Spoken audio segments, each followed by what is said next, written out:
Alors, cette semaine, à votre émission Reflet d'ici, une entrevue avec le Centre Action bénévole Gascon-Percé. Le service de l'accompagnement médical est pour les personnes de 65 ans et plus. On discute de la semaine Desjardins avec la directrice générale de la Caisse Desjardins du littoral gaspésien, Mme Linda Ross. Privilégié cette année qu'on souligne, c'est l'année internationale des coopératives qui va se tenir du 8 au 12 octobre prochain à Québec et à Lévis, où tous les coopérants du monde entier vont se réunir pour parler de la formule coopérative. Et on fait le bilan des rénovations de l'église de Grande-Rivière avec le président de la fabrique de Grande-Rivière, M. Romuald Boutin. Donc, ce matin, c'est seulement une information pour vous rendre compte un peu de l'ouvrage qui a été fait durant cet été, l'été 2012, au patrimoine religieux de Grande-Rivière, donc l'Église. Mesdames, Messieurs, bonsoir et bienvenue à votre émission Reflet d'ici dans nos tout nouveaux décors à la télévision communautaire de Grande-Rivière. Alors, cette semaine, on débute l'émission avec une entrevue avec une représentante du Centre Action bénévole Gascon-Percé, Mme Mélissa Larocque. Alors, Mesdames, Messieurs, bonsoir et bienvenue à votre émission Reflet d'ici. Alors, cette semaine, à votre toute nouvelle émission Reflet d'ici, nous recevons en studio Mme Mélissa Larocque, qui est stagiaire au Centre Action bénévole Gascon-Percé. Et Mme Larocque est avec nous cette semaine pour discuter de l'ensemble des services qui sont offerts par le Centre Action bénévole. Alors, bonsoir, Mme Mélissa. Bonsoir. Ça va bien? Oui. Alors, on va débuter l'entrevue en parlant de la popote roulante en tant que telle. Oui. Donc, pour qui? À qui le service de la popote roulante s'applique en tant que tel? Le service de la popote roulante, c'est un service qui est offert aux personnes de 18 ans et plus qui ont une invalidité mentale ou physique. Et puis, en ce qui concerne l'âge, et puis, est-ce que c'est vraiment ouvert à l'ensemble des gens? Oui, c'est 18 ans et plus. Il faut que les personnes aussi soient des personnes seules, qui n'ont pas de ressources. OK, d'accord. Oui. Et puis, que contient les repas servis? Il y a la soupe, le repas principal, puis le dessert, qui est offert en tout dans le repas. Et puis, quels sont les endroits et les services qui sont offerts? Les endroits, c'est-à-dire quels sont les points de distribution, disons? Oui, il y a Newport, il y a Pabomil, Chandler, Pabot, Grande-Rivière, Sainte-Thérèse et Gaspé-Percé. Cap-d'Espoir et Percé. Val-d'Espoir aussi, j'imagine? Non, le service, c'est pas à Val-d'Espoir. OK, d'accord. Et puis au niveau du prix, c'est vraiment un prix qui est très, très accessible. Hein? Oui, c'est 4 chaque repas. Et puis on parle vraiment d'un repas de base, de qualité. Oui. Alors, ce n'est pas un service qui en est à sa première année, c'est un service qui a déjà fait ses preuves. Oui, ça fait déjà plusieurs années déjà que le service est offert par le Centre Action bénévole. Et naturellement, ça prend une équipe de bénévoles pour donner le service. Il y a déjà une équipe de bénévoles qui est déjà attitrée pour chacun des secteurs. Oui. Chaque secteur a leur bénévole qui aille servir les repas chez les gens. Et comme à l'habitude, les frais de kilométrage sont remboursés. Oui. Donc, on ne paie pas pour faire du bénévole, c'est très important de le souligner. Oui. Et puis, on peut aussi parler de la qualité de l'environnement dans lequel on fait du bénévolat. Au niveau du Centre Action bénévole Percé, c'est une grande famille, les bénévoles. Hein? Oui. Maintenant, nous allons passer à un autre service en ce qui concerne l'accompagnement médical. Donc, pour ce qui est de ce service d'accompagnement, il consiste en quoi, celui-là? Le service de l'accompagnement médical est pour les personnes de 65 ans et plus. C'est un service nous, ce qui arrive, c'est quand une personne fait une demande de service au Centre d'action bénévole, nous, on prend le nom de la personne, ses coordonnées. On dit aussi la nature du rendez-vous, la date, l'heure du rendez-vous. On appelle un bénévole désigné chaque région, selon la région de la personne où elle habite. Puis, le bénévole qui est désigné pour aller avec la personne va chercher la personne pour aller avec elle à son rendez-vous. Il reste vraiment avec la personne, c'est un accompagnateur. Et pour ceux qui ont le droit à ce service, c'est quel genre de personne en tant que tel? Eux autres qui ont le droit à ce service-là, c'est ça, c'est vraiment les personnes de 65 ans et plus qui ont des problèmes de santé, qui peuvent... c'est sûr qu'il faut que c'est des personnes seules aussi, qui n'ont pas de ressources, qui n'ont personne pour aller avec eux à leur rendez-vous. Là. Si à ce moment-là, s'ils ont de la famille proche d'eux, qui peuvent aller avec eux à leur rendez-vous, bien à ce moment-là, on ne peut pas leur donner le service. Est-ce qu'il y a un coût relié à ce service-là? Oui, il y a un coût, selon varie de l'endroit du rendez-vous. Ça peut varier entre 3 et 45 $ selon l'endroit du rendez-vous. Et pour ce qui est du territoire de Desserte, là, les rendez-vous, ça va jusqu'où? Il y a jusqu'à Gaspé. Il y a des gens qui ont des rendez-vous à l'hôpital de Gaspé. Puis même, ça peut aller jusqu'à Maria aussi. Il y en a qui ont des rendez-vous à la clinique ici à Grande-Rivière, à Chandler, à l'hôpital de Chandler, au CLSC aussi. D'une manière ou d'une autre, ceux qui veulent en savoir plus sur les services en tant que tels, on contacte directement le Centre Action bénévole, c'est bien ça? Oui, 689-6023. Ça va nous faire plaisir de répondre à vos questions. Maintenant, ce qui concerne le dernier sujet de notre entrevue, notre première entrevue de la saison, oui. Question sur le système PAIR. Le système PAIR, ça consiste en quoi au juste? Ça, le système PAIR, c'est un service de sécurité téléphonique informatisé. C'est un service qui appelle chez les gens. Quand que la personne fait la demande de service, nous, on prend en note les coordonnées de la personne, le numéro de téléphone, puis c'est la personne qui va décider quand elle sera appelée, l'heure, la journée, pour qu'elle puisse répondre au téléphone. Quand que la personne va répondre au téléphone, ça va être un répondeur qui va lui répondre. À ce moment-là, ça veut dire que la personne va bien. C'est vraiment un service de sécurité. Si la personne ne répond pas, la personne, quand elle va avoir fait la demande de service, elle va avoir désigné des proches pour aller rejoindre à ce moment-là, quand ça ne répond pas, pour aller voir s'il n'y a pas de problème. Si on n'est pas capable de rejoindre la personne à ce moment-là, c'est les services d'urgence qui sont appelés pour aller vérifier chez la personne. C'est vraiment une façon de favoriser l'autonomie des personnes seules à la maison. Hein? Oui, c'est vraiment, oui, pour les personnes de 18 ans et plus encore à ce moment-là. C'est vraiment comme... C'est pas obligé d'être une personne âgée, là. Non, ça peut être non. une personne qui vit une difficulté qui est ponctuelle. Oui, c'est ça. Comme des fois, ça peut être une personne autant jeune de 23 ans, mais qui a vraiment des problèmes, puis je sais pas, moi... Un accident de voiture. Oui, puis il n'est pas capable de se débrouiller seul, ou bien il peut arriver quelque chose. Dans le fond, c'est un système de surveillance qui est contrôlé par un système informatique. C'est ça. Et dès qu'il y a une difficulté de rejoindre la personne avec le système informatique, là, c'est un être humain qui prend la relève. C'est ça. Et puis là, la personne ressource s'assure que la personne n'est pas en détresse. C'est ça, en plein. D'accord. Et puis, l'alerte en tant que telle, elle est envoyée à la personne ressource, c'est bien ça? L'alerte, oui, quand que la personne ne répond pas au téléphone, l'alerte est envoyée durant la semaine chez nous au Centre d'Action bénévole. Nous, on reçoit l'alerte. Et à partir de ce moment-là, vous décidez, j'imagine qu'il y a des personnes ressources qui sont attitrées pour chacun des abonnés. Oui. Et puis, en dernier recours, on peut même aller jusqu'à faire appel à la Sûreté du Québec qui va prendre les ressources nécessaires pour faire la vérification en tant que telle. Oui. Puis, durant la fin de semaine, c'est la Maison Blanche-Morin qui reçoit les alertes. Qui prend la relève. Oui. Quand nous, on n'est pas ouvert aussi, des journées fériées, puis ces choses-là.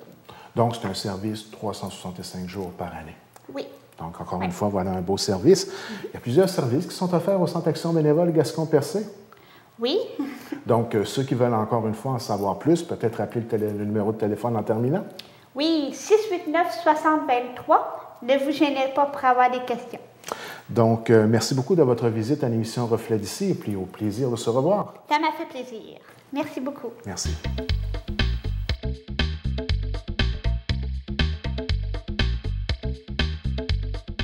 Alors, mesdames, messieurs, cette semaine à la section entrevue de votre émission Reflet d'ici, nous recevons en studio la directrice générale de la Caisse Desjardins du littoral gaspésien, Mme Linda Ross.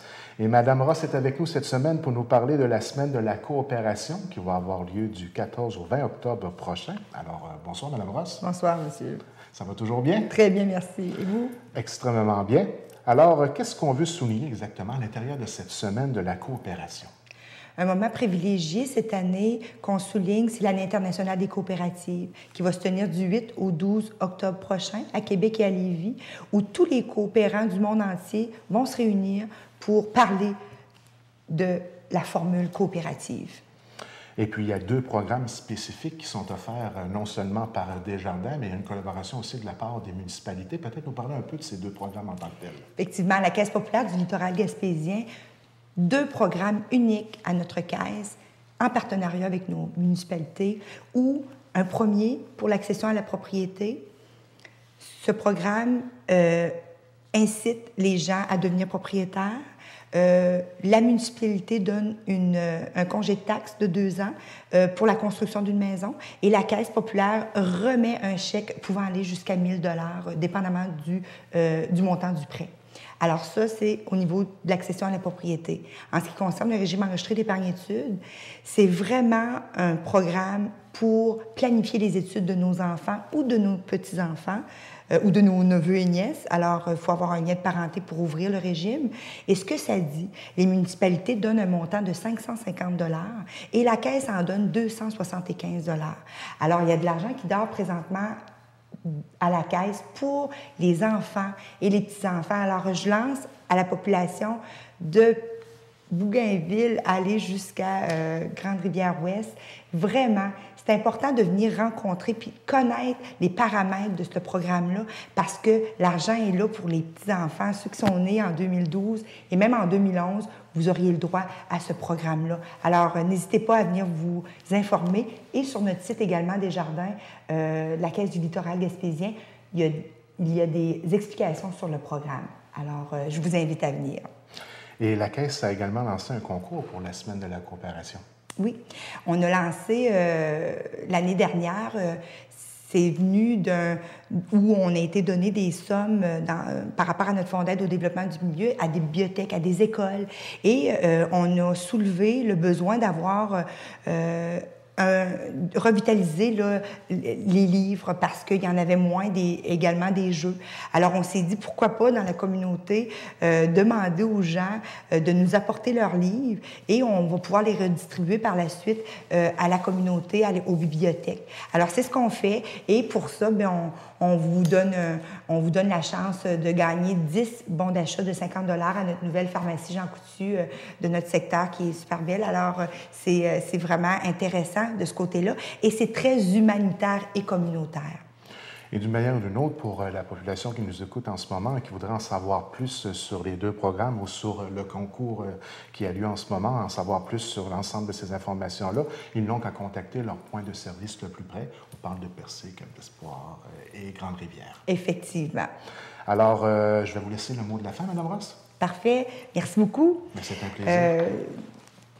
Madame Monique Fleuroux, notre présidente du Mouvement Desjardins, a repris les citations de M. Alphonse Desjardins, le fondateur de Desjardins, qui a plus de 112 ans maintenant. Elle a repris ces citations et elle les commente également pour souligner l'année internationale, mais aussi nous faire voir que les années passent et ça se ressemble parce que les citations qu'il y a 112 ans, ça rend encore aujourd'hui pour bâtir un monde meilleur. Ça colle encore à notre réalité d'aujourd'hui. Ça colle vraiment encore à notre réalité. Je vous l'offre en papier, mais je l'offre gratuitement aux gens. Ils peuvent aller sur le site desjardins.com/, le pouvoir d'agir, et ils pourront avoir le PDF. Et ce sera du même coup une belle occasion d'en apprendre plus sur le fondateur de notre caisse Desjardins. Oui. Parce que c'était un grand homme. Hein? Il avait le désir d'aider les communautés. Il avait le désir de développer et d'unifier les communautés. Et encore en 2012, je crois sincèrement qu'on le fait dans notre mouvement coopératif. Alors, je remercie tous les membres qui font affaire chez Desjardins. La semaine prochaine, c'est le temps d'être fiers, d'être coopérants. Alors, merci beaucoup. C'est grâce à vous qu'on fait affaire et on persiste et on assure une pérennité de notre caisse populaire. Alors, merci beaucoup. Merci à vous. Et Mme Ross, je vous remercie de votre visite à l'émission Reflet d'ici et on garde le contact. Merci, oui. Merci beaucoup.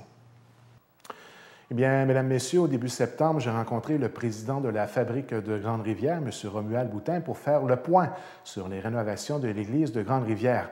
Alors, on va rencontrer tout de suite M. Romuald Boutin sur le perron d'église. Bonjour, Mesdames et Messieurs, chers paroissiens.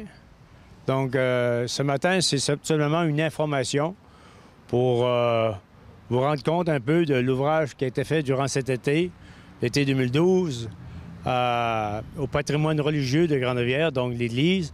Donc, toute la transformation qui a été faite, puis surtout la transformation qui a été faite par les entreprises PABOC que j'ai ici à côté de moi. Donc, vous avez le grand capitaine Gérard Moreau. Gérard, bonjour Gérard. Bonjour, bonjour. Comment ça va? Ça va bien? Ça va bien. Bien. Moi, je fais nos travaux. OK. Ensuite, un monsieur Andelart, Gilbert. Oui, Salut, salut. Gilbert? Oui, ça va très bien, oui. Bon, ensuite, on a notre ami Alain. Alain qui est parti, je pense, débarrer les portes. Il va revenir. Donc, Alain ici. Alain, Lui, il est en charge. Lui, il est en charge. Alain qui est en charge de toute la confection puis l'ajustement technique. Technique, ah oui. Ça va bien? Oui, ça c'est... Bon, donc on a ce monde-là et vous remarquez les portes sont en cuivre et toutes les portes ont été refaites. Tout à l'heure, nous allons aller à l'entreprise Gérard Moreau. On va vous démontrer comment est-ce que ça a été réalisé. Et les portes en cuivre, vous prenez comme l'ouverture ici, là. Si on devait acheter ça aujourd'hui, tout refaire ça, ça coûterait 25 000 $. Le trou ou la porte?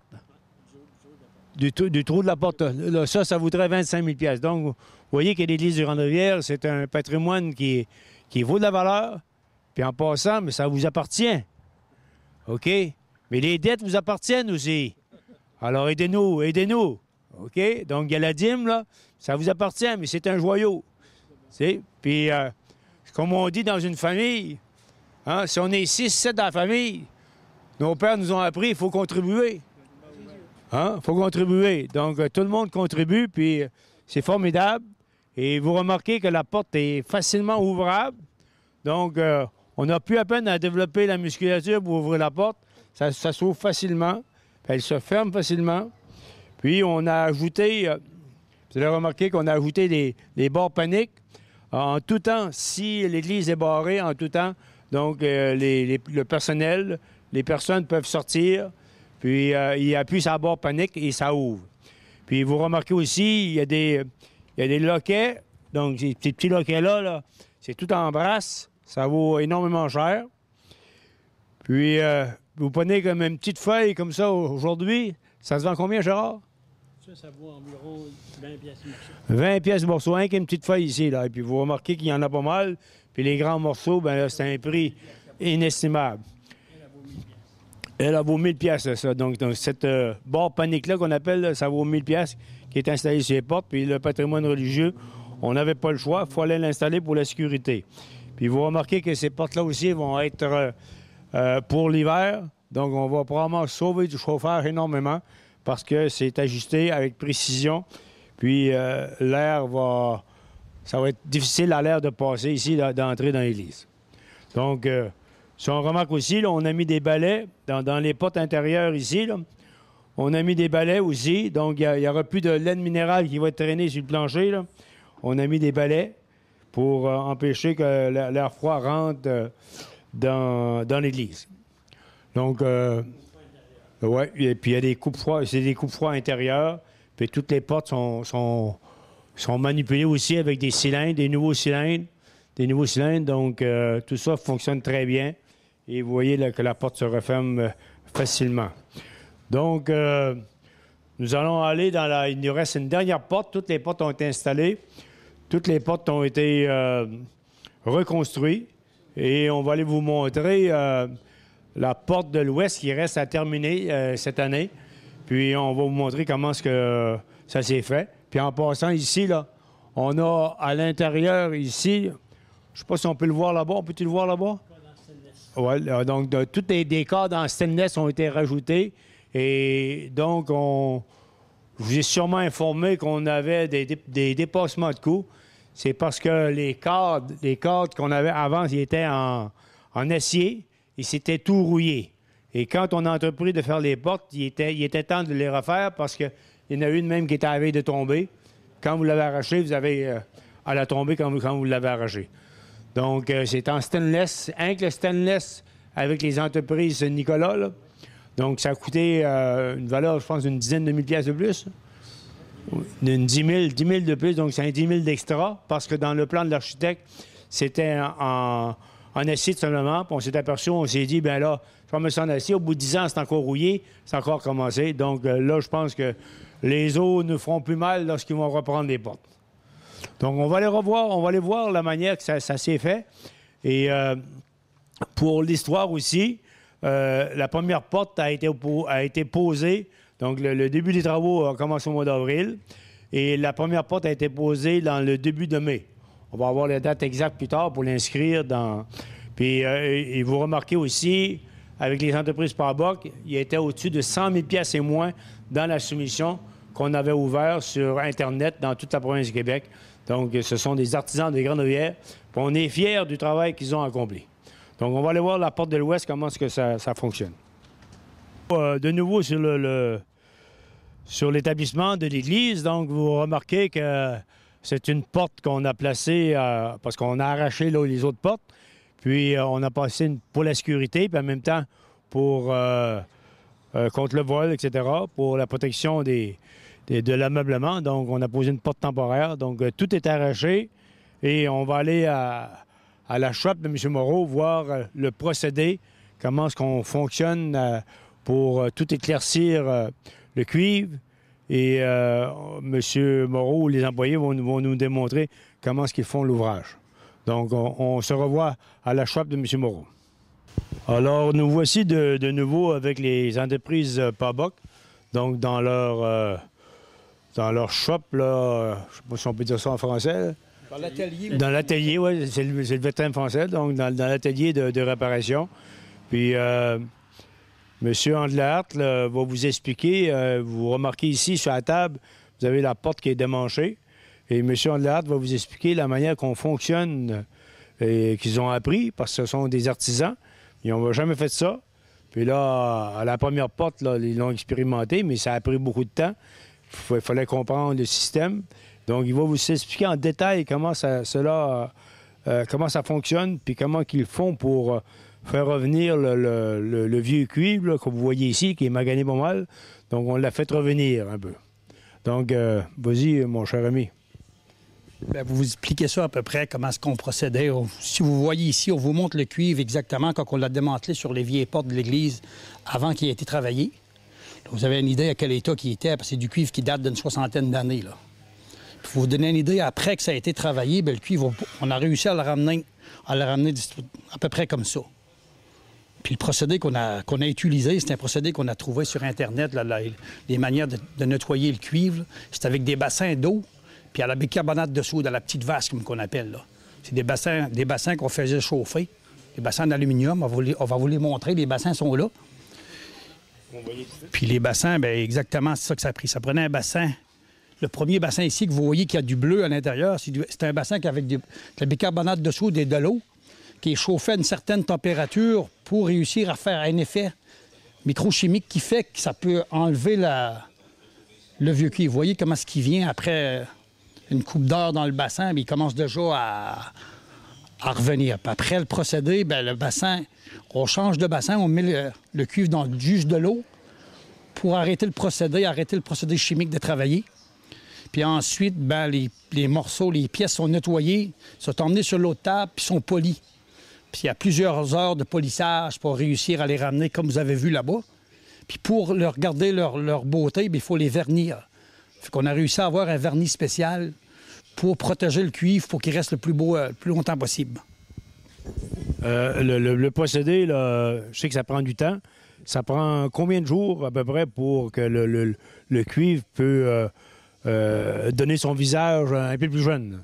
Un peu plus jeune, ça prend pas mal de temps. Le temps là-dedans, Alain, ça prend combien de temps qu'on le fait bouillir à peu près? À peu près 2 à 3 heures dans l'eau chaude ici avec le bicarbonate de soude. Après ça, le procédé continue. Là, on le met dans l'eau naturelle pour arrêter le procédé de travailler. Puis ensuite, on passe à l'autre table, puis il y a beaucoup de polissage. C'est le polissage qui prend beaucoup de temps. Il y a plusieurs heures de polissage par pièce. Une pièce peut prendre 2 à 3 heures juste pour la ramener, là. Une toute petite pièce. Fait qu'il y a beaucoup d'heures de travail là-dedans. Puis vous remarquez que si on revient ici sur la porte, donc en dessous c'est une enveloppe de cuivre. en dessous de l'enveloppe de cuivre, il y a du vinyle, c'est du... Oui, monté, là, Alain pourrait vous expliquer. Vous avez la vieille porte. OK, on a ici le vieux cadre qui était en acier rouillé. Puis maintenant, c'est en stainless. C'est installé en stainless. Est-ce qu'on a un morceau de stainless ici? Non? On va vous le montrer dans l'autre atelier, les nouveaux. OK, dans l'autre atelier, on va aller voir dans l'autre atelier. Puis vous remarquez que la doublure intérieure, c'est un vénir. Est-ce qu'on installe un vénir de même quand même après? Oui, on installe un vénir quand même, puis vous avez de l'isolation que vous mettez aussi. Hein? OK, donc les portes sont toutes isolées. Les anciennes sont un peu isolées. Oh, les anciennes n'étaient pas isolées. C'est pour ça que c'était froid, là. Il faut expliquer au monde aussi que la seule chose qui est récupérée sur les portes, c'est seulement que le cuivre. Seulement que le cuivre pour le patrimoine historique qu'on a récupéré. Les portes sont neuves au complet. Les cadres, les pentures, les poignées, toute la structure de la porte au complet, c'est complètement en stainless. C'est tout neuf au complet. Il y a absolument la seule chose qu'on récupère sur les vieilles portes, c'est l'aspect historique, c'est le cuivre qui est sur les portes, qui est récupéré, qui est nettoyé, qui est appliqué sur les portes neuves. Parce que toutes les portes de l'église, c'est tout neuf au complet. Les pentures, les poignées, les barres paniques, il n'y a rien qui a été récupéré. C'est tout du matériel neuf. C'est seulement que le cuivre, que le monde comprend bien, qu'il y a juste le cuivre qui a été récupéré. Les portes, c'est neuf au complet. C'est important que le monde sache, là. Puis vous remarquez aussi que dans les pentures, il y a 3 nouvelles pentures pour chaque porte. 4 pentures pour chaque porte. Puis chaque penture, je pense, ça vaut un prix assez élevé. Ça vaut 80 pièces chaque aussi. Oui, 80 pièces. Donc, ça veut dire que c'est à peu près 400 pièces seulement pour les pentures. Les pentures, puis ça ouvre facilement. On n'a pas de misère à ouvrir les nouvelles portes. C'est sûr que les portes, les anciennes portes ont fait 70 ans. Attendez-vous que les nouvelles portes, là, ça va être un minimum de 70 ans et plus que ça va rester là. Si on vit encore jusqu'à là, on va être beaux garçons. C'est sûr nous autres, on ne travaillerait plus là-dessus. Bon, donc, ça fait le tour ici. Donc, maintenant, on va aller voir dans l'autre atelier. On va vous montrer l'assemblage. L'assemblage des portes qui se fait dans l'autre. Donc, ça demande pas mal grand d'atelier. Hein? Il y a beaucoup de principes à suivre. C'est vraiment le partir du début, aller jusqu'à la fin. Là, vous allez voir la fin dans l'autre atelier là-bas, comment est-ce que la porte se réalise avant l'installation. Comme ça, vous autres, les entreprises Pabok, là, vous avez pris une grande expérience dans l'artisanat de refaire les églises. C'est sûr que nous autres, on est une compagnie de charpentiers menuisiers, c'est qu'on construit des maisons en œuvre résidentielles, commerciales. C'est la première fois qu'on s'embarquait dans un projet comme ça, de récupérer des portes d'église et refaire ça en métal. Parce que, comme tout le monde nous connaît, on travaille du bourg, le métal, puis le cuivre, puis le stainless. C'était une première expérience pour nous autres, puis on a vraiment aimé ça. On a appris là-dedans, puis c'est sûr qu'à ce temps, bon, là, on a le tour, mais on a fini. Fait que là, on pourrait... Oui, puis nous autres, on est à Grande-Rivière, on est très contents aussi que c'est une entreprise de Grande-Rivière. Il y a au moins une entreprise de Grande-Rivière qui a travaillé sur l'église. Oui, puis avec l'aide des soudures Will Nicolas, là. Donc, il est situé, je pense, leur vrai nom, c'est quoi? Leur vrai nom maintenant, c'est Ferblanterie. Non, soudure, ça a resté, je pense, soudure... ça a resté soudure Will Nicolas, par exemple. Oui. Je sais qu'il y a un nouveau nom, là. Mais en tout cas, ces gens-là travaillent terriblement bien pour la soudure, honnête, puis c'est fait avec exactitude. Puis ensuite, dans le trou des portes, c'était pas conforme, hein? Non, parce qu'il n'y a pas une porte. Vous savez, dans les années que ça a été construit, il n'y a pas une porte qui a la même dimension. L'église, on a l'impression que c'est toutes des portes pareilles. Et on a toutes le même aspect, mais il n'y a pas un trou de porte qui était de la même dimension. Ça fait qu'il fallait vraiment faire porte par porte. Il fallait tout prendre les mesures. À chaque porte qu'on faisait, il fallait tout reprendre les mesures. Les cadres, les structures étaient refaites pour chaque porte numérotée parce que tu ne pouvais pas changer un cadre de porte, ça ne fitait pas. C'était vraiment... Il fallait vraiment faire porte par porte. C'est ça qui était plus spécial à faire. Fait que, à chaque fois qu'on avait fini une porte, soudure Will Nicolas revenait sur l'église reprendre les mesures pour faire le prochain cadre parce qu'il n'était pas pareil comme le premier, là. Puis il y avait toutes des petites différences de hauteur, de largeur. C'est ça qui fait que c'était bien ouvert. On va vous montrer dans l'autre atelier le montage de la nouvelle porte au complet. Donc, on va au nouvel atelier, comment est-ce que ça s'est fait. Donc, à tout à l'heure. Alors, nous voilà de retour. Vous avez l'atelier, la construction par bas, l'autre bord, un des édifices, l'atelier. Et on revient à ce côté-ci pour vous démontrer comment est-ce que ça s'est fait. Donc, le grand cadre extérieur, ici, là, je vais vous passer M. Andelahat qui va vous expliquer la manière que ça s'est fait. Puis ce cadre-là, là, il était en acier. On l'a arraché de l'église. Et il fallait faire attention aussi pour pas que la brique soit brisée, honnête. Parce qu'on pouvait s'attendre aussi à des frais supplémentaires, mais ça a bien été. Ça a très, très bien été. Comme qu'on revient aux mêmes choses qu'on disait tantôt, bien, comme vous voyez ici, ça, c'était les vieilles portes de l'église qu'on a défaites. Ça, c'est le cadrage intérieur. Ça, c'est le cadrage intérieur des vieilles portes. Vous voyez à côté le nouveau cadrage de toutes les portes de l'église. C'est un nouveau cadrage qui a été fait, c'est Soudure Wayne-Nicolas, qui est tout en stainless au complet. Puis les cadres extérieurs des portes ont été refaites aussi. On a enlevé les vieux cadres qui étaient en acier, qui étaient maganés aussi. Puis on a refait faire des cadres tout en stainless à grandeur pour une durée de vie inestimable. On ne sait même pas combien d'années que ça peut te faire parce que là, c'est tout du stainless au complet. Puis les pentures de portes sont en stainless aussi. Puis là, c'est pour vous expliquer un peu là, que vraiment, ça a tout été refait au complet.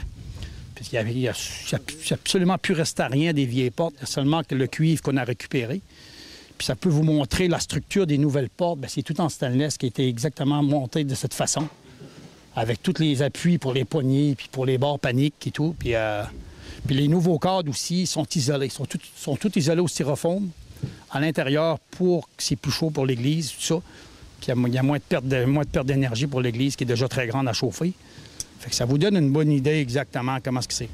Puis les anciennes portes sont pas à penture, sont avec des gonds. Les nouvelles portes, bien, c'est tout avec des grosses pentures comme ça.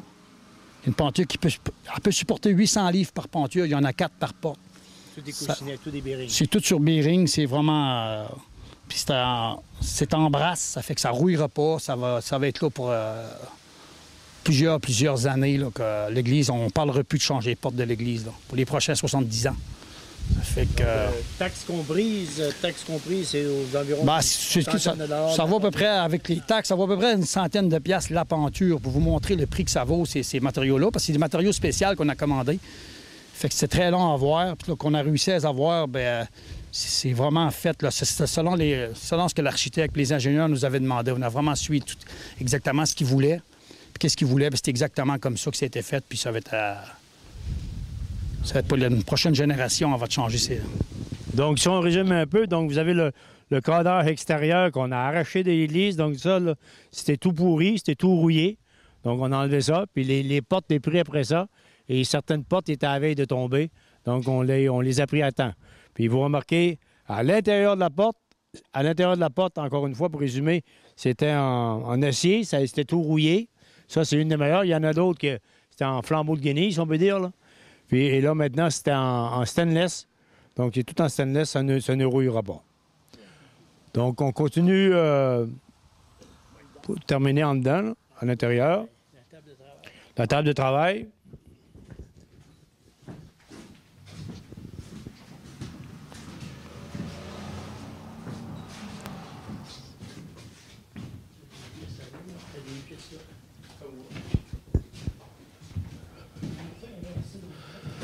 Alors ici, vous avez les pièces ici, c'est pour une porte seulement, je pense, hein? Oui. Donc vous remarquez ici les nombreuses pièces qu'on a été obligé de travailler, une pièce à la fois, si on veut dire. Alors il y a de nombreuses pièces et pour pouvoir compléter tout ça, là, ça prend énormément de travail, de main-d'œuvre. Ça prend, autrement dit, de la main-d'œuvre, je dirais pas qualifiée, mais la main-d'œuvre qui est vaillante, qui frotte pour faire revenir le cuivre là, à une allure respectable. Donc, c'est évident qu'on aurait pu laisser le cuivre avec empreinte du nombre d'années, là, mais le patrimoine nous demandait au moins d'essayer de recycler un peu, de les faire revenir un peu. Puis, on applique un vernis, une espèce de lac sur ça. Puis, on sait bien que le cuir, ça va noircir à la longue pareil, mais ça va être refait. C'est refait à neuf, si on peut dire, là. Puis, vous avez le lac ici, là. C'est un rosoleum qu'on appelle, là. Donc un revêtement très illustré pour faire les portes. Donc, vous remarquez, mesdames et messieurs, qu'il y a beaucoup d'ouvrages. Beaucoup d'ouvrages et ça prend de la patience, beaucoup de patience. Puis, ça prend une main-d'œuvre aussi qui sont vaillants, puis qui retournent sur le métier, puis qui frottent. On va dire comme l'expression, 100 fois, il faut retourner sur le métier et ne jamais se décourager. Donc, c'est un peu ça que les entreprises par bas qu'on fait. Donc, on fait énormément d'ouvrages. Puis souvent, il y a des personnes dans la société qui jugent tout de suite. Ah, c'est ça coûtait cher, mais ils n'ont pas vu le travail énorme. Et c'est à la suite de ces revendications-là là, que ce matin, avec la télévision communautaire, qu'on félicite en passant de nous informer de ça, qu'on a pris le temps pour expliquer aux gens la manière que ça s'est fait. Et c'est évident qu'on n'a pas fini de vous rendre des rapports. Durant l'automne, on va vous donner un compte-rendu de tout ce qui a été fait, puis de la manière que ça a été fait, puis où est-ce qu'on est rendu exactement dans les finances. Mais il y a une chose que je peux vous dire, que les gens de Grande-Rivière, ils sont bien chaleureux, ils nous ont aidés, puis c'est de même qu'on a pu, ensemble, avec toute l'équipe des Marguilliers, avec toute l'équipe là, de M. Gérard Moreau aussi, là, dans les entreprises Parbach, on a réussi à passer à travers. Puis il y avait aussi les boutins là, qui venaient de... C'est pas pareil que moi, mais qui venaient d'un bout de Kamouraska. J'ai oublié le nom de la compagnie des boutins. J'en souvenez-vous? Ah, et Unique, la compagnie Unique, qui a tout fait, elle, les vitres, honnête, puis ça a été... il y avait plusieurs morceaux de pourris dans les vitres, ils ont tout changé ça. Puis il nous reste un petit peu de peinture à faire. Puis en même temps aussi, je tiens à souligner que la cheminée, qui était très haute, a été baissée d'une 30aine de pieds. Puis on l'a sauvée in extremis parce qu'elle était presque... Elle a failli tomber. Mais les entreprises uniques, eux autres aussi, c'est des artisans de valeur. Donc, ils ont réussi à nous sauver la cheminée en allant briquer par en dedans. Puis, ils ont refait la cheminée extérieure aussi. Et si vous remarquez, vous passez à l'église, même si vous n'êtes pas à messe, même si vous n'êtes pas catholique ou quoi, venez voir cette œuvre d'art-là, puis venez vérifier les portes, puis venez essayer les portes. Vous allez voir qu'aujourd'hui, on ouvre facilement. Ça ne prend pas de la musculature pour ouvrir les portes. On ouvre facilement. Une petite dame peut ouvrir, un enfant peut ouvrir la porte, puis elle se referme facilement. Donc, encore une fois, je remercie les ateliers, les entreprises Parbach de nous avoir prêté du temps, parce que c'est des employés qui sont chers de l'heure aussi. Donc, on a pris leur temps, la télévision communautaire, puis en même temps, je pense que ça a informé les gens. Puis les gens, gênez-vous pas de poser des questions aussi. On est là pour vous répondre. Puis, encore une fois, un grand merci aux entreprises Parbach. Merci. Bonne journée. Eh bien, mesdames, messieurs, c'est ce qui va conclure votre émission Reflet d'ici pour cette semaine. Alors, on se donne rendez-vous la semaine prochaine et on se laisse sur des images de la Journée des pommes qui avait lieu le 23 septembre dernier chez M. Carole Moreau à Grande-Rivière et aussi sur des images du dernier lancement de livre de Mme Marie-Nicolas de Ferrer, le livre « Libérez-moi ». Ce lancement avait lieu le 28 septembre dernier à la Bibliothèque de Grande-Rivière et le tout se faisait en collaboration avec la Maison de la Culture. Alors, je vous dis merci et rendez-vous la semaine prochaine.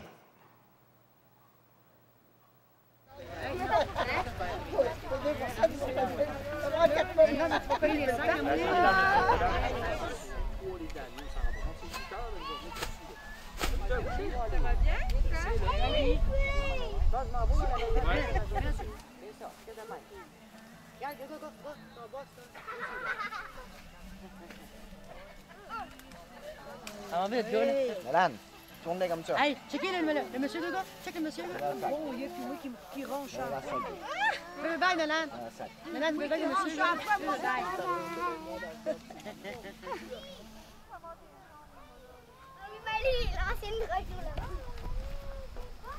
Très bonne pomme. Félicitations à M. Carole Moreau. Très belle journée. Soleil bien. Je vais Josevier. Oui. Très bon produit. Le monde participe. Chapeau à M. Moreau. Ma gratitude éternelle à Roberto, mon mari, pour ses récits qui font germer l'étincelle en moi. Là, il faut que je fasse un aparté. Voilà. Mon chum, là, ça va faire 25 ans qu'on est mariés, le 17 octobre. Wow. Alors, tout d'un coup, 25 ans après qu'on est mariés, 24 ans et quelques mois, il me sort une histoire. C'est quoi ça? Ben, c'est telle affaire qui est arrivée quand on restait en République. Mais pourquoi tu me dis ça maintenant? Bon, je ne voulais pas t'inquiéter avec ça. Oui. Puis il me sort tout un paquet de choses qui étaient arrivées, des personnages. Puis c'est pour ça, moi, qu'il est le personnage. Il me racontait le neveu d'un très haut placé qui n'était jamais inquiété pour rien. en étant lui-même à l'époque lieutenant des narcotiques dans son pays, alors il investiguait sur beaucoup de... Il enquêtait, investiguait, je te dis, j'ai fait du frangnol là. Il enquêtait sur beaucoup de gens, puis il a enquêté sur cette personne-là. Alors vous allez retrouver un peu de ce personnage dans le lieutenant Raoul Justiniano, comment on l'appelait, mon... Non, Polanco, nom de sa main. Alors, c'est un peu ça. Toi, est-ce que tu as fini de le lire, Cindy, non? Cindy, quand elle vient acheter un livre, elle achète 3 à la fois. Allez, cadeau! Alors voilà, je vous remercie beaucoup. Je vous invite à prendre un verre de vin. Puis là, tu ne vas pas nous parler de ton quatrième? Oui, je peux vous parler de mon quatrième avec plaisir. Le quatrième, oui, il est écrit. Premièrement, avec le quatrième, je vais vous faire un aveu. Je vais boucler une boucle. J'ai eu des courriels d'inconnus, de clients, des gens qui ont lu mon livre à quelque part. Le premier, Si le mort s'était réveillé. Des libraires de Rivière-du-Loup, d'un peu partout, qui m'ont dit « Quand ferez-vous une suite à Et si le mort s'était réveillé? » Alors, si le mort s'était réveillé, il n'y aura pas de suite. Il n'y en aura pas parce qu'il faut finir. Il faut finir à un moment donné de parler d'un sujet. Si je continue sur le sujet, je pourrais en parler encore pendant 10 000 pages. Mais vient un moment donné qu'il faut faire un choix d'avis. Alors, mon choix, c'est de ne plus parler des histoires, des sagas ou n'importe quoi. Par contre, mon quatrième roman, comme j'en ai parlé avec Maryse à l'entrevue, se veut des nouvelles, une douzaine de nouvelles. Et là-dedans, il y aura une nouvelle qui va terminer la saga de Et si le homard s'était réveillé. Okay? Peut-être une dizaine de pages. Il y en a une autre que j'appelle Lance au loup, mais je ne l'écris pas L-O-U-P, j'écris L-O-U, comme loup le prénom. Puis j'aimerais donc savoir d'où vient le nom de Lance au loup. Oui, il n'y a personne qui t'a... J'ai aucune nouvelle de ça. Puis moi, ben, j'en ai créé une légende qui fait en sorte que le Lance au loup existe. Et puis, il y a une autre nouvelle. Il y a 12 nouvelles. J'en ai écrit 4 jusqu'à maintenant, là, mais c'est toujours du peaufinement. C'est au jour le jour. Puis il y a un conte d'enfant.